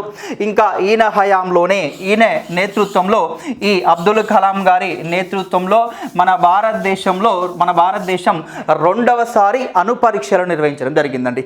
ఇప్పటి వరకు మన భారతదేశం ఎన్నిసార్లు అణుపరీక్షలు నిర్వహించారు, న్యూక్లియర్ టెస్ట్ ఎన్నిసార్లు కండక్ట్ చేశారంటే 2 times అండి. 2 సార్లు మాత్రమే నిర్వహించడం జరిగింది. మరి మొదటిసారి ఎప్పుడు అంటే 1974లో నిర్వహించారండి. 1974లో మొదటిసారి అణుపరీక్షలు మే నెలలో నిర్వహించడం జరిగింది. ఎక్కడ అంటే రాజస్థాన్లోని పోఖ్రాన్లో, మనందరికీ తెలుసు రాజస్థాన్లోని పోఖ్రాన్లో ఈ అణుపరీక్షలు నిర్వహించిన ప్రధానమంత్రి గారు ఎవరు అంటే ఇందిరాగాంధీ నేతృత్వంలో అండి. ఇందిరాగాంధీ ప్రధానమంత్రిగా ఉన్నప్పుడు వీటిని నిర్వహించడం జరిగింది. మొదటిసారి ఇది భారతదేశంలో అణుపరీక్షలు మొదటిసారిగా ఎప్పుడు జరిగాయంటే 1974 అని చెప్పుకుంటాం. ఓకే, మరి ఇక్కడ మొదటిసారిగా జరిగినప్పుడు ఏ శాస్త్రవేత్త ఆధ్వర్యంలో జరిగాయి అంటే డాక్టర్ రాజా రామన్న ఆధ్వర్యంలో, ఆయన నేతృత్వంలో జరిగాయండి. డాక్టర్ రాజా రామన్న నేతృత్వంలో మొదటిసారిగా అణుపరీక్షలు నిర్వహించడం జరిగింది మన భారత ప్రభుత్వం. సక్సెస్ అయ్యాయంటే సక్సెస్ అయ్యాయి. దీనికి ఆపరేషన్ ఏమిటి అంటే, ఆపరేషన్కు పెట్టిన పేరు ఏమిటి అంటే బుద్ధుడు నవ్వాడు అండి. బుద్ధుడు నవ్వాడు, స్మైలింగ్ బుద్ధాగా మనం చెప్పుకుంటాం. ఓకే, ఈ విధంగా మొదటిసారి జరిపిన శాస్త్రవేత్త అంటే డాక్టర్ రాజారామన్న. మనకు చాలాసార్లు ఇది అడిగారండి. నెక్స్ట్ రెండవసారి జరిపిన శాస్త్రవేత్త ఎవరు, ఏ శాస్త్రవేత్త నేతృత్వంలో ఈ రెండవసారి అణుపరీక్షలను మన భారత ప్రభుత్వం నిర్వహించిందంటే అబ్దుల్ కలాం గారు అండి. మన missile man of India Abdul Kalam గారి నేతృత్వంలో నిర్వహించారు. మరి రెండవసారి ఎప్పుడు అంటే 1998లో అండి. 1998 మే 11 నుండి 13 వరకు నిర్వహించారండి. మే 11 నుండి 13 వరకు ఎక్కడ నిర్వహించారు అంటే సేమ్ అదేనండి, పోఖ్రాన్లో నిర్వహించడం జరిగింది. రాజస్థాన్లోని పోఖ్రాన్ ఎడారి ప్రాంతంలోనే వీటిని నిర్వహించడం జరిగింది. మరి సక్సెస్ అయ్యాయంటే మనం 100% ఫలితాలను ఆశిస్తే 200% ఫలితాలు రావడం జరిగింది. మరి ఈ మే 11 అంటే ఎప్పుడైతే అణుపరీక్షలు విజయవంతమైనందుకు గుర్తుగా మన అప్పటి ప్రధానమంత్రి గారు ఎవరున్నారు అంటే అటల్ బిహారీ వాజ్పేయి గారు ఉన్నారండి. అప్పుడు 1998 అణుపరీక్షలు జరిపినప్పుడు మరి ఈ అణుపరీక్షలు విజయవంతమైనందుకు గాను ఆయన ఒక స్లోగన్ కూడా ఇవ్వడం జరిగిందండి. ఏమిటి ఆయన ఇచ్చిన నినాదం, అటల్ బిహారీ వాజ్పేయి గారి నినాదం ఏమిటి అంటే జై జవాన్ జై కిసాన్ జై విజ్ఞాన్ అనే నినాదాన్ని అందించడం జరిగింది. జై జవాన్ జై కిసాన్ జై విజ్ఞాన్. మనకు గతంలో జై జవాన్ జై కిసాన్ ఎవరిది అంటే లాల్ బహదూర్ శాస్త్రి గారు ఇచ్చిన నినాదం అండి. మరి దానికి తోడుగా జై విజ్ఞాన్ యాడ్ చేసింది ఎవరు అంటే అటల్ బిహారీ వాజ్పేయి గారు అండి. ఎందుకోసం ఇచ్చారు అంటే వైజ్ఞానిక రంగంలో, అణుశక్తి రంగంలో ప్రపంచ దేశాల సరసన మేము కూడా చేరాం, మేము కూడా ప్రపంచ దేశాలతో ఈ వైజ్ఞానిక రంగంలో, విజ్ఞాన శాస్త్రంలో మేము కూడా పోటీ పడుతున్నామనే ఉద్దేశంతో జై జవాన్ జై కిసాన్ జై విజ్ఞాన్ అనే నినాదాన్ని అందించడం జరిగింది. ఇంకా ఇక్కడ మనం ముఖ్యంగా చర్చించుకోవాల్సిన అంశం ఏమిటి అంటే ఏ రోజునైతే ఈ రెండవసారి అణుపరీక్షలు ప్రారంభమయ్యాయో మరి ప్రతి సంవత్సరం కూడా అదే రోజును అంటే మే 11ను జాతీయ వైజ్ఞానిక దినోత్సవంగా నిర్వహించడం జరుగుతుందండి. జాతీయ వైజ్ఞానిక దినోత్సవం, నేషనల్ టెక్నాలజికల్ డేగా నిర్వహించడం జరుగుతుంది. జాతీయ వైజ్ఞానిక దినోత్సవం ఏ రోజునని చెప్పుకుంటున్నాం? మే 11న అబ్దుల్ కలాం గారి నేతృత్వంలో జరిగిన అణుపరీక్షలు విజయవంతమైన రోజున్నే మనం ప్రతి సంవత్సరం కూడా జాతీయ వైజ్ఞానిక దినోత్సవంగా నిర్వహించడం జరుగుతుందని చెప్పుకోవచ్చండి. ఓకే, నెక్స్ట్ స్వీడన్ దేశానికి నూతన ప్రధానమంత్రిగా ఉల్ఫ్ క్రిస్టర్సన్ బాధ్యతలు తీసుకోవడం జరిగింది. మరి ఏ రోజున ఎన్నికయ్యారు అంటే అక్టోబర్ 17న ఎన్నిక కావడం జరిగిందండి స్వీడన్ దేశానికి నూతన ప్రధానమంత్రిగా. గతంలో ఉన్న ప్రధానమంత్రి అర్ధాంతరంగా రాజీనామా చేయడంతో ఇక్కడ పార్లమెంటు ఈ ప్రధానమంత్రిని ఎన్నుకోవడం జరిగింది. మరి మనకు నియామకాల్లో చాలా ఇంపార్టెంట్గా చెప్పుకోవచ్చు. స్వీడన్కు నూతన ప్రధానమంత్రిగా ఎవరు ఎన్నికయ్యారు అంటే ఉల్ఫ్ క్రిస్టర్సన్. ఉల్ఫ్ క్రిస్టర్సన్ ఏ పార్టీకి చెందిన వ్యక్తి అంటే మోడరేట్ పార్టీకి చెందిన వ్యక్తిగా చెప్పుకోవచ్చండి. మోడరేట్ పార్టీకి చెందిన వ్యక్తి. మరి ఇటీవల స్వీడన్ దేశ పార్లమెంటు రిక్స్డాగ్లో పార్లమెంటు సభ్యులు ఈయనను ఎన్నుకోవడం జరిగింది. స్వీడన్ పార్లమెంట్ పేరు ఏమిటి అంటే రిక్స్డాగ్గా చెప్పుకుంటామండి. రిక్స్డాగ్లో మొత్తం ఎంతమంది పార్లమెంటు సభ్యులు ఉంటారు అంటే 349 మంది పార్లమెంటు సభ్యులు ఈ ఓటింగ్లో పాల్గొనడం జరిగింది. మరి పార్లమెంటు సభ్యుల్లో ఈ ఓటింగ్ ఓటింగ్లో ఈయనకు లభించిన ఓట్లెన్ని, మరి ఈయన పార్టీకి లభించిన ఓట్లెన్ని అంటే 176 ఓట్లు లభించాయి. ప్రతిపక్ష పార్టీకి, ఈయన మోడరేట్ పార్టీకి 176 అండి. అంటే ఈయన పార్టీకి ఒక్కరికే లభించాయంటే ఈయన ఇంకా 2 పార్టీలతో సంకీర్ణ ప్రభుత్వాన్ని ఏర్పాటు చేయడం జరిగింది. అంటే మోడరేట్ పార్టీ 3 పార్టీలు కలిసి ఈ ప్రభుత్వాన్ని, సంకీర్ణ ప్రభుత్వాన్ని నెలకొల్పడం జరిగింది. బయటి పార్టీలను 2 పార్టీల నుండి మద్దతు తీసుకొని ఈయన ప్రధానమంత్రిగా ఎన్నికయ్యాడు. ప్రతిపక్ష స్వీడిష్ డెమోక్రటిక్ పార్టీగా చెప్పుకుంటామండి. స్వీడిష్ సోషల్ డెమోక్రటిక్ పార్టీగా, ఎస్డిపి పార్టీగా చెప్పుకుంటాం. సోషల్ డెమోక్రటిక్ పార్టీగా చెప్పుకుంటాం. మరి ప్రతిపక్ష పార్టీకి ఎన్ని ఓట్లు లభించాయి అంటే 173 ఓట్లు. కేవలం 3 ఓట్ల మెజారిటీ సాధించి ఈయన ప్రధానమంత్రిగా బాధ్యతలు స్వీకరించడం జరిగింది. ఓకే, మరి ఈ ఉల్ఫ్ క్రిస్టెన్సన్ కంటే ముందు స్వీడన్ దేశానికి ఒక మహిళ ప్రధానమంత్రిగా ఉండేదండి. ఈయన కంటే ముందున్న ప్రధాని ఎవరు అంటే స్వీడన్ దేశానికి తొలి మహిళా ప్రధానిగా ఆమె రికార్డుకి ఎక్కడం జరిగింది. ఆమె ఇటీవల సెప్టెంబర్లో రాజీనామా చేయడం జరిగింది. మరి రాజీనామా నేపథ్యంలో ఈ ఎన్నికను నిర్వహించడం జరిగింది స్వీడన్ పార్లమెంట్. మరి స్వీడన్ దేశానికి ఈయన కంటే ముందు పనిచేసిన ఆ ప్రధానమంత్రి పేరేమిటి అంటే మగ్దలైనా అండర్సన్ అండి. ఈమె స్వీడన్ దేశానికి తొలి మహిళా ప్రధానిగా నియమితులు కావడం జరిగింది. తొలి మహిళా ప్రధానిగా మరి ఎప్పుడు బాధ్యతలు స్వీకరించింది ఆమె అంటే 2021 నవంబర్ 4న బాధ్యతలు స్వీకరించడం జరిగిందండి. 2021 నవంబర్ 4న బాధ్యతలు స్వీకరించి ఇటీవల సెప్టెంబర్లో రాజీనామా చేయడం జరిగింది. మరి ఈమె పార్టీ ఏమిటి అంటే స్వీడిష్ సోషల్ డెమోక్రటిక్ పార్టీగా చెప్పుకోవచ్చండి. Swedish social democratic party Sweden దేశానికి తొలి మహిళా ప్రధానిగా బాధ్యతలు స్వీకరించిన వ్యక్తిగా మనం చెప్పుకోవచ్చు మగ్దలైనా అండర్సన్. ఓకే, మరి ప్రస్తుత ప్రధానమంత్రి ఎవరు అంటే ఉల్ఫ్ క్రిస్టెన్సన్ గా చెప్పుకుంటాం. మరి స్వీడన్ దేశ రాజధాని ఏమిటి అంటే స్టాక్హోమ్ అండి. మనందరికీ తెలుసు స్టాక్హోమ్, గతంలో చాలా సార్లు వినే ఉంటారు. ప్రతి సంవత్సరం కూడా ప్రపంచంలోనే అత్యున్నత పౌర పురస్కారమైన నోబెల్ బహుమతులను ఎక్కడ ప్రదానం చేస్తారు? నోబెల్ బహుమతులు అంటే స్టాక్హోమ్ నగరంలోనే ప్రదానం చేస్తారు. ఇంకా ఈ అత్యున్నత పౌర పురస్కారమైన నోబెల్ అవార్డును ప్రారంభించిన దేశం అన్నా కూడా మనం స్వీడన్ దేశం అనే చెప్పుకోవచ్చు అండి. స్వీడనే దీన్ని, అంటే ఈ అవార్డులను, నోబెల్ అవార్డులను 1901వ సంవత్సరంలో ప్రారంభించిందని చెప్పుకోవచ్చు. ఎన్ని రంగాల్లో ప్రారంభించింది అంటే మొదటగా 5 రంగాలలో ప్రారంభించిందని చెప్పుకోవచ్చు 1901లో. తర్వాత కాలంలో 1969లో 1969లో ఇంకొక రంగమైన ఆర్థిక రంగాన్ని కూడా ప్రారంభించడం జరిగింది. ఈ విధంగా ప్రతి సంవత్సరం కూడా నోబెల్ అవార్డులు అంటే శాంతి రంగాన్ని మినహాయించి మిగిలిన 5 రంగాలలో కూడా ఎక్కడ ప్రదానం చేస్తున్నారు అంటే స్వీడన్ రాజధాని స్టాక్హోమ్ అని చెప్పుకోవచ్చు.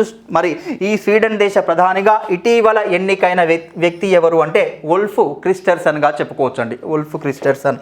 Okay, next women's Asia cup cricket. Okay, ఇటీవల మనం చూసే ఉంటాం.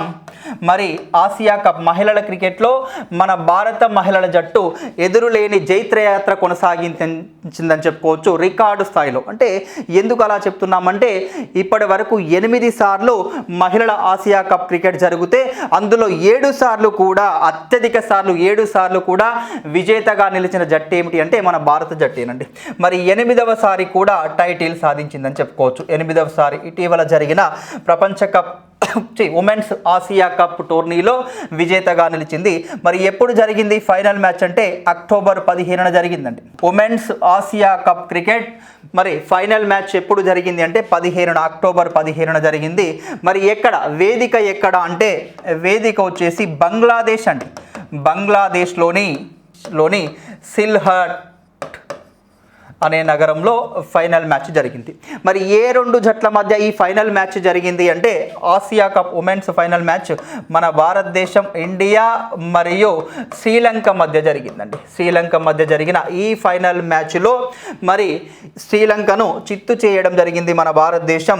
8 వికెట్ల తేడాతో విజయం సాధించిందండి. 8 వికెట్ల తేడాతో విజయం సాధించి రికార్డు స్థాయిలో 7వ సారి కూడా ఆసియా కప్ ను సాధించడం జరిగింది మన భారత మహిళల జట్టు. మరి ఈ మన భారతదేశానికి కప్ను అందించిన మన భారత జట్టుకు సారథిగా, మహిళా సారథిగా ఎవరున్నారు అంటే హర్మన్ ప్రీత్ కౌర్ అండి. భారత జట్టుకు కెప్టెన్గా ఎవరున్నారు మరి ఈ కప్ అందించిన జట్టుకు అంటే హర్మన్ ప్రీత్ కౌర్ అండి. హర్మన్ ప్రీత్ కౌర్గా చెప్పుకోవచ్చు. మరి ఈమె ఆధ్వర్యంలో మనం కప్ను సాధించడం జరిగిందని చెప్పుకోవచ్చు. ఓకే, బంగ్లాదేశ్లో జరిగిన ఈ ఫైనల్ మ్యాచ్లో విజయం సాధించడం జరిగింది. ప్రత్యర్థి ఎవరు అంటే శ్రీలంక దేశం అని చెప్పుకున్నాం. ఓకే, మరి ఈ ఉమెన్స్ ఆసియా కప్ క్రికెట్లో మరి ప్లేయర్ ఆఫ్ ద సిరీస్గా మన భారతదేశానికి చెందిన ప్లేయరే ఎంపిక కావడం జరిగింది. అంటే ఈ సిరీస్ మొత్తం మీద, సిరీస్ ఆశాంతం కూడా అత్యధికంగా 13 వికెట్లు తీసిన మన భారతదేశానికి చెందిన బౌలర్ ఎవరు ఆమె అంటే దీప్తి శర్మ అండి. దీప్తి శర్మ 13 వికెట్లు తీసింది మొత్తం టోర్నీలో. ఈ 13 వికెట్లు తీసి ప్లేయర్ ఆఫ్ ద సిరీస్గా ఎంపిక కావడం జరిగిందండి. ప్లేయర్ ఆఫ్ ద సిరీస్గా ఎంపిక కావడం జరిగింది. ఓకే, ఇది ఆసియా కప్ ఉమెన్స్ టోర్నీగా చెప్పుకోవచ్చు. మరి ఇటీవల సెప్టెంబర్ నెలలో జరిగిన మెన్స్ ఆసియా కప్లో మన భారత జట్టు సూపర్ 4 నుండే నిష్క్రమించడం జరిగింది. మరి మెన్స్ ఆసియా కప్ విజేతను కనుక మనం తీసుకున్నట్టయితే మెన్స్ ఆసియా కప్ విజేతగా ఎవరున్నారండి? ఇటీవల పాకిస్తాన్తో జరిగిన మ్యాచ్లో శ్రీలంక పైచేయి సాధించి విజేతగా నిలిచింది. ఇది మెన్స్ ఆసియా కప్గా చెప్పుకోవచ్చు. మరి ఇది ఉమెన్స్ ఆసియా కప్ క్రికెట్గా చెప్పుకోవచ్చు. విజేత ఎవరు అంటే మన భారత జట్టు విజేతగా నిలిచిందని చెప్పుకోవచ్చు. ఓకే, నెక్స్ట్ మరి ఈ ఉమెన్స్ ఆసియా కప్ను ఎప్పుడు ప్రారంభించారు? ఇప్పటి వరకు 8 సార్లు ఈ టోర్నీ జరిగిందని చెప్పుకున్నాం.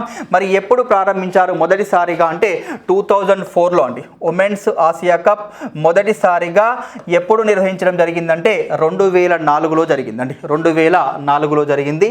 2004 నుండి 2012 వరకు 50 ఓవర్స్ వన్డే మ్యాచ్లుగా జరిగేది. మరి 2012 నుండి T20 ఫార్మాట్లో నిర్వహించడం జరుగుతుందండి. 2012 వరకు వన్డే ఫార్మాట్లో నిర్వహించారు. తర్వాత 2012 నుండి ఏమిటి అంటే T20 ఫార్మాట్లో నిర్వహించడం జరుగుతుంది. మరి 2004 నుండి ఇప్పటి వరకు ఎన్నిసార్లు జరిగాయి అంటే 8 సార్లు జరిగాయి. 8 సార్లు జరిగిన ఈ టోర్నీలో అత్యధికంగా విజేతగా నిలిచిన జట్టు ఏమిటి అంటే మన భారత జట్టు 7 సార్లు అండి. 7 సార్లు విజేతగా నిలిచింది.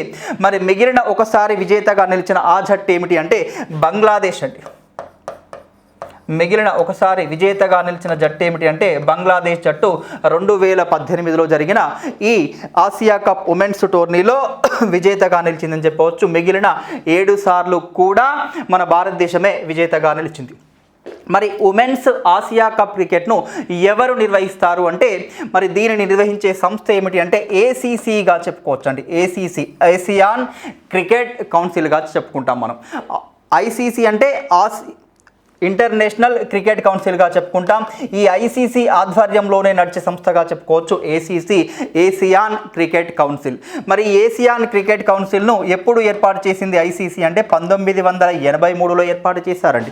1983లో ఏర్పాటు చేశారు. మరి ఏసియాన్ క్రికెట్ కౌన్సిల్ అనేది ఎక్కడ ఉంది అంటే ఐసీసీ కేంద్రం అయితే ఎక్కడ ఏర్పాటు చేశారో ఈ ఏసీసీ కూడా ఇక్కడే ఏర్పాటు చేశారండి. ఆసియాన్ క్రికెట్ కౌన్సిల్ను కూడా దీని యొక్క ప్రధాన కార్యాలయాన్ని కూడా దుబాయ్లో ఏర్పాటు చేయడం జరిగింది. ఓకే, మరి ఏసీసీకి ప్రస్తుతం చైర్మన్గా ఎవరు కొనసాగుతున్నారు అంటే మన బీసీసీఐకి ప్రస్తుతం కార్యదర్శిగా కొనసాగుతున్న జైషా గారే ఏసీసీకి చైర్మన్గా కొనసాగుతున్నారండి. ఏసియన్ క్రికెట్ కౌన్సిల్ ప్రస్తుత చైర్మన్ ఎవరు అంటే జైషాగా చెప్పుకోవచ్చు. జైషా. మరి ఏసీసీలో ప్రస్తుతం సభ్య దేశాల సంఖ్య ఎంత అంటే 27 దేశాలకు సభ్యత్వం ఉందండి. 27 దేశాలకు సభ్యత్వం ఉందని చెప్పుకోవచ్చు. ఈ ఏసీసీ ఆధ్వర్యంలోనే ఉమెన్స్ ఆసియా కప్ క్రికెట్ కావచ్చు, మెన్స్ ఆసియా కప్ క్రికెట్ కావచ్చు నిర్వహించడం జరుగుతుంది. రెగ్యులర్గా నిర్వహించడం జరుగుతుంది. ఓకే, కార్ల్సన్ను ఓడించిన గుకేష్ మన భారతదేశానికి చెందిన ఒక యువ గ్రాండ్ మాస్టర్, ఒక 16 సంవత్సరాల యువకుడు. మరి ప్రపంచ ఛాంపియన్ అయిన 5 సార్లు ప్రపంచ ఛాంపియన్గా నిలిచిన నార్వే దేశానికి చెందిన దిగ్గజ ఆటగాడు మ్యాగ్నస్ కార్ల్సన్ను ఓడించడం జరిగింది. ఎవరిని ఓడించాడు అంటే మ్యాగ్నస్ కార్ల్సన్ను ఓడించి రికార్డు సృష్టించడం జరిగిందండి. మ్యాగ్నస్ కార్ల్సన్ ఏ దేశం ఈయనదంటే నార్వే దేశం అని చెప్పుకోవచ్చు. ఎన్నిసార్లు ప్రపంచ చెస్ ఛాంపియన్గా నిలిచాడు అంటే 5 సార్లు ప్రపంచ చెస్ ఛాంపియన్గా నిలిచాడు ఈయన. ఓకే, ప్రస్తుతం ప్రపంచవ్యాప్తంగా ఫిడే చెస్ ర్యాంకింగ్లో మొదటి స్థానంలో ఉన్నాడండి, నెంబర్ 1 ర్యాంకింగ్లో ఉన్నాడు. మరి ఈ నెంబర్ 1 ర్యాంకింగ్లో ఉన్న ఈయనను మరి ఈ ఆటగాడిని, ఈ దిగ్గజ ఆటగాడిని మన భారతదేశానికి చెందిన ఎవరు అంటే గుకేష్ డీగా చెప్పుకోవచ్చు. గుకేష్ డీ ఓడించడం జరిగింది, మరి మట్టి కనిపించడం జరిగింది గుకేష్ డీ. మరి ఏ టోర్నీలో అంటే ఇది ఆన్లైన్ చెస్ టోర్నమెంట్గా చెప్పుకోవచ్చు. ఎయిమ్ చెస్ ర్యాపిడ్ ఆన్లైన్ టోర్నమెంట్గా చెప్పుకోవచ్చు, ర్యాపిడ్ టోర్నీగా చెప్పుకుంటామండి. ఎయిమ్ చెస్ ర్యాపిడ్ టోర్నీలో విజేతగా నిలవడం జరిగింది. ఓకే, మరి ఈ కార్ల్సన్ను మన భారతదేశానికి చెందిన ఈ గుకేషే ఓడించాడా? గతంలో ఎవరైనా ఓడించారంటే గతంలో 4 వ్యక్తులు ఉన్నారండి. గతంలో 4 వ్యక్తులు ఆయన ఓడించారు. ఈయన 5వ వ్యక్తిగా చెప్పుకుంటాం. కానీ ఇక్కడ ఏమిటి అంటే ఈయన ఒక రికార్డుగా చెప్పుకోవచ్చు. కార్ల్సన్ ఓడించిన అతి చిన్న వయస్కుడిగా, అతి చిన్న ఆటగాడిగా రికార్డు సృష్టించడం జరిగింది మన భారతదేశానికి చెందిన ఆటగాడిగా. మరి ఈయన ఏ వయసులో ఈ ఫీట్ సాధించాడు అంటే 16 సంవత్సరాల 4 నెలల 20 రోజుల వయసులో ఈయనను ఓడించడం జరిగింది. 16 సంవత్సరాల 4 నెలల 20 రోజుల వయసులో ఈయనను ఓడించడం జరిగిందండి. అంటే అతి చిన్న వయసులో ఈయనను కార్ల్సన్ ఓడించిన భారత ఆటగాడిగా రికార్డు సృష్టించడం జరిగింది. మరి ఆయన కంటే ముందు ఈ రికార్డు ఎవరి పేరు మీదుగా ఉంది అంటే ఆయన కూడా తమిళనాడు రాష్ట్రానికి చెందిన వ్యక్తే, ప్రజ్ఞానంద అండి. ఈయన ఎన్ని సంవత్సరాల వయసు అంటే ఈయన కూడా 16 సంవత్సరాలే. 16 సంవత్సరాల 6 నెలల 10 రోజుల వయసులో ఈయన గతంలో ఈ కార్ల్సన్ ఓడించడం జరిగింది. మరి ఈయన కూడా 2022లోనే, ఈ సంవత్సరంలోనే 2 సార్లు ఆయనను ఓటమికి గురి చేయడం జరిగింది. ఎప్పుడు అంటే 2022 ఫిబ్రవరి 20న ఒకసారి అండి, ఫిబ్రవరి 20న ఒకసారి, మరియు అదేవిధంగా ఇదే సంవత్సరం మే 20న ఒకసారి, 2 సార్లు కూడా ఓటమికి గురి చేయడం జరిగింది కార్ల్సన్ ఈ దిగ్గజ ఆటగారిని. ఇప్పటి వరకు ఎంతమంది భారతీయ ఆటగాళ్ళు కార్ల్సన్ను ఓడించడం జరిగిందంటే వీరిద్దరు, మరియు వీరికంటే ముందు 5గురు ఉన్నారు, ఇంకా 3 ఉన్నారు, మొత్తం 5గురు ఆటగాళ్ళు అని చెప్పుకుంటామండి. మరి ఎవరి చేతి, ఏ భారత ఆటగాళ్ళ చేతిలో కార్ల్సన్ ఓడిపోవడం జరిగింది అంటే 5 సార్లు మన భారతదేశం తరపున ప్రపంచ చెస్ ఛాంపియన్గా నిలిచిన విశ్వనాథన్ ఆనంద్ గారు. అదేవిధంగా మన తెలుగు తేజం పెంటేల హరికృష్ణ. 2వ వ్యక్తి ఎవరు అంటే పి హరికృష్ణగా మనం చెప్పుకుంటాం. హరికృష్ణ. 3వ వ్యక్తిగా మనం ఎవరిని చెప్పుకుంటామంటే ప్రజ్ఞానంద. ఈయన తమిళనాడు రాష్ట్రానికి చెందిన వ్యక్తి అండి. ఆనంద్ కూడా తమిళనాడు రాష్ట్రానికి చెందిన వ్యక్తిగానే మనం చెప్పుకుంటాం. అదేవిధంగా పెంటేల హరికృష్ణ ఆంధ్రప్రదేశ్ రాష్ట్రానికి చెందిన వ్యక్తిగా చెప్పుకుంటాం. 4వ వ్యక్తిగా ఎవరిని చెప్పుకుంటామంటే అర్జున్ ఇరిగేసి. ఈయన తెలంగాణ రాష్ట్రానికి చెందిన వ్యక్తిగా చెప్పుకుంటాం, అర్జున్ ఇరిగేసి. నెక్స్ట్ 5వ వ్యక్తి ఎవరు అంటే గుకేష్ డి, దొమ్మరాజు గుకేష్గా చెప్పుకోవచ్చు. మనకు గుకేష్ డిగా వెళ్నవునండి. ఈయనదే రాష్ట్రం అంటే తమిళనాడు రాష్ట్రం. మరి ప్రపంచ దిగ్గజ ఛాంపియన్ను, ప్రపంచ నెంబర్ 1గా కొనసాగుతున్న ఈ దిగ్గజ ఆటగారిని ఇప్పటి వరకు మన భారతదేశానికి చెందిన ఎంతమంది చెస్ ఆటగాళ్ళు ఓటమికి గురి చేయడం జరిగిందంటే 5గురు అని చెప్పుకోవచ్చు. అందులో గుకేష్ డి రికార్డ్ ఏమిటి అంటే అతి చిన్న వయసులో భారతదేశం నుండి కార్ల్సన్ను ఓటమికి గురి చేసిన వ్యక్తిగా మనం చెప్పుకుంటామండి. ఓకే, ఇప్పటి వరకు ఈ అంశాలను మనం చర్చించాం. ఇంకా తర్వాత మళ్ళీ క్లాస్లో కలుసుకుంటామండి. ఓకేనండి.